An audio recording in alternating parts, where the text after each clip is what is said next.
এখন বাজে ঘড়িতে সন্ধ্যে 7:30। তো এখন থেকে আমি আমার ভিডিওটা স্টার্ট করলাম। আসলে হচ্ছে সকালবেলা এসেছি হসপিটাল থেকে, তো ভেবেছিলাম দুপুরবেলায় নাগাদই যাব, কিন্তু ওখানে মা বাবা মামিরা গেছিলো, সেজন্য আমি আর দুপুরবেলা যাইনি। মা বললো তুই রাত্রেবেলা যদি থাকিস সেজন্য একটু দেরি করে অসুবিধা হবে না, তো রাত্রেবেলা একটা মেয়ে ছেলে থাকলে একটু সুবিধা হয়। তো সেজন্যই ভাবছিলাম রাত্রেবেলা থাকবো, তো এই জন্য একটু দেরি করে যাচ্ছে। জানি না কত কি মানে থাকবো কি আদৌ চলে আসবে জানি না। তো উদ্দেশ্য নিয়ে যাচ্ছি যে থাকবো রাতে, তো সেই জন্যই যাচ্ছি। আর সেই জন্য একটু দেরি করে যাচ্ছি, 7:30 বাজে। আমি গেলে বাবা মা হয়তো বেরাবে, ওখানে আছে এখনো। তো বড়মশাইয়ের সাথে যাচ্ছি, বড়মশাই এখনো বাড়িতে আছে। তো চলো, রেডি হয়ে গেছে পুরোপুরি। এখন মেয়েও নেই, মেয়ে তো ওই যে ছোট ননদের সাথে দূর। আর এর আগের ব্লগ মানে ভিডিওটা দেখতে পেলে যে মেয়ে গেছে হচ্ছে ওই ওদের সাথে। তো ও মেয়ের কোনো ঝামেলা নেই, ও কান্নাকাটিরও সিন নেই। তো চলো এখন যাবো। তো পরে আবার যাই করবো তোমাদের সাথে শেয়ার করবো। রেডি হয়ে বেরিয়ে পড়েছি বড়মশাইয়ের সাথে হসপিটাল যাওয়ার উদ্দেশ্যে। তো দেখো হসপিটালে যাব, তার আগে আরেক জায়গায় কাজ আছে বড়মশাইয়ের একটু দরকারি, তো সেখানে কাজটা মিটিয়ে তারপরে হসপিটালে যাব। তো চলো যাওয়া যাক।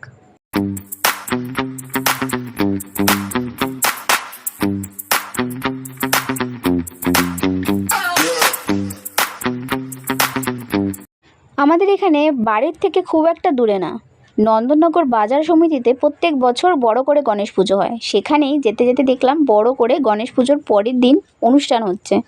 তো ফাংশন হচ্ছে, বাচ্চাদের ছোট ছোট বাচ্চারা নাচ করছিল, তো সেখানে একটু ভিডিও করলাম। তারপরে দেখো চলে এসেছি বর্মশার এই বাজারে, বেলঘুরিয়া বাজারে একটু দরকারি কাজ ছিল, তো এখানেই চলে এসেছি। এখানে বেলঘুরিয়া বাজারে এসে দেখছি ওরে বাবা সবাই বেশিরভাগ লোকই কেনাকাটি করতে, পুজোর কেনাকাটি করতে বেরিয়ে পড়েছে।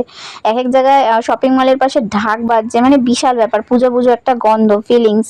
তো এদিকে পুজো পুজো সবাই পুজোর কেনাকাটি করতে এসছে, এদিকে আমরা যাচ্ছি হসপিটালে। তো মানে বলে না কারোর পৌষ মাস তো কারোর সর্বনাশ, এরকম একটা ব্যাপার লাগছিল। আমাদের যেহেতু সর্বনাশ না, আমাদের একটা খুশির খবরই হতে চলেছে। তো যাই হোক, কিন্তু হসপিটালের মানেই তো বুঝতে পারছো ভালো লাগছে না, পুজোর কোথায় কেনাকাটি করতে যাবো তা না। দেখো তারপরে খুব একটু খিদে পেয়ে গেছিলো, তো বরমশাই নিয়ে নিয়েছে পাপড়ি চাট, আর আমি খাবো হচ্ছে ভেলপুরি। আমার প্রিয় হচ্ছে ভেলপুরি, পাপড়ি চাটের থেকেও বেশি ভালো লাগে। তো এইখানে এই দাদাটার কাছ থেকে এখানে যখনই আসি ভেলপুরি খাই। তো দেখো এই যে আমার ভেলপুরি মানে আমার ভেলপুরি মানে আমি ভেলপুরিটা খাবো, এদিকে বরমশাই খাচ্ছে পাপড়ি চাট। হসপিটালে যাওয়ার পথে আমাদের দুজনের পেট পুজো তো হয়ে গেল, এবার চলো হসপিটালের দিকে যাওয়া যাক। ও হ্যাঁ, এই দেখো হসপিটালে যাচ্ছিলাম, তো সেই রাস্তায় মানে হসপিটালের সামনেই রাস্তায় সবাই অর্ধেক লোকই মোমবাতি, কেউ কেউ ফোনের টর্চ জ্বালিয়ে আন্দোলন করছে। কিসের আন্দোলন তোমরা তো জানো নিশ্চয়ই, এই নিয়ে নতুন করে বলার কিচ্ছু নেই, সারা বিশ্বে সারা জায়গায় এই আন্দোলন চলছে। আমি এই বিষয়ে কিচ্ছু বলতে চাই না, শুধু এইটুখানি একটা কথা বলবো যে আমরা ন্যায়ের বিচার চাই। তো যাই হোক হসপিটাল চলে এসেছি, এবার চলো লিফটে করে এবার বোনের রুমে চলে যাব, যেখানে বোন আছে সেখানে চলে যাব।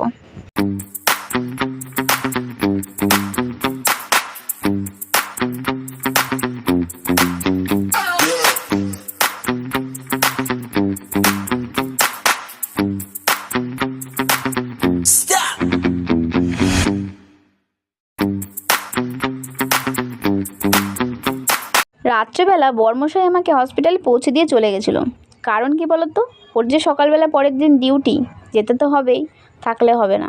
তো এদিকে আমি হসপিটালে আমি ছিলাম আর আমার বোনের বর ছিল, আর কেউ ছিল না। তো রাত্রে ঠিক মতন ঘুম হয়নি। ঘুম হয় বলো হসপিটালে মানে থাকলে তো ঘুম হয় না, আমি তো ঘুমোতে পারি না, কার ঘুম হয় জানি না। আর ভোরবেলা ঘুম থেকে উঠে দেখি ও মা, আকাশের অবস্থা মেঘ করে চারিদিক অন্ধকার করে এসেছিল, আর মিষ্টি মিষ্টি হাওয়া দিচ্ছিল, এদিকে ছিটেফোঁটা বৃষ্টিও পড়ছিল, দেখতে পাচ্ছ।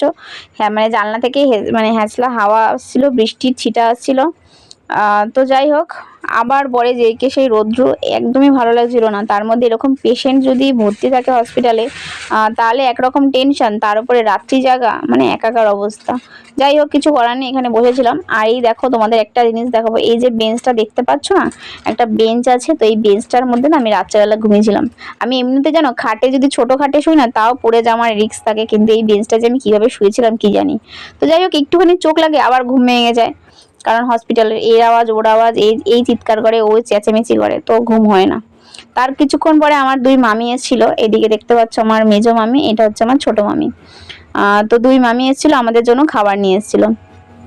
রুটি, আলু ভাজা, সুজি। তো আমি খাইনি, ভাল লাগছিল না, বললাম পরে খাবো। তো জোর জবরদস্তি বললো না খেয়ে নে, তাই বললাম একটু পরে খাবো।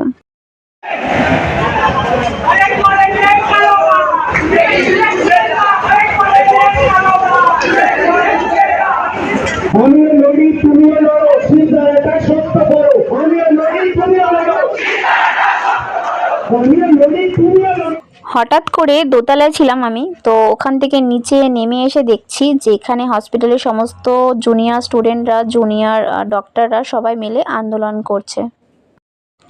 ওদিকে আমার কিন্তু খুব খিদে পেয়ে গেছিলো, তো খেতে চলে গেছিলাম। খেতে বসেছে দেখতেই পাচ্ছ তোমরা, এখানে রুটি, আলু ভাজা, সুজি, ওই যে মামিরা এনেছিল ওটাই খেয়ে নিলাম। খুব খিদে পেয়ে গেছিলো। তো খেতে খেতে হঠাৎ ফোন করলো আমার বোনের নাকি এখন সিজার হবে। তো দেখো এখানে সিজার রুমে নিয়ে যাচ্ছে, মানে ওটি রুমে নিয়ে যাচ্ছে। এদিকে একজন লেডির সাথে যেতে হবে, তাই আমি গেছিলাম আর একটুখানি ভিডিও করেছিলাম তোমাদের সাথে শেয়ার করব বলে, কারণ সব কিছু তোমাদের সাথে শেয়ার করছি।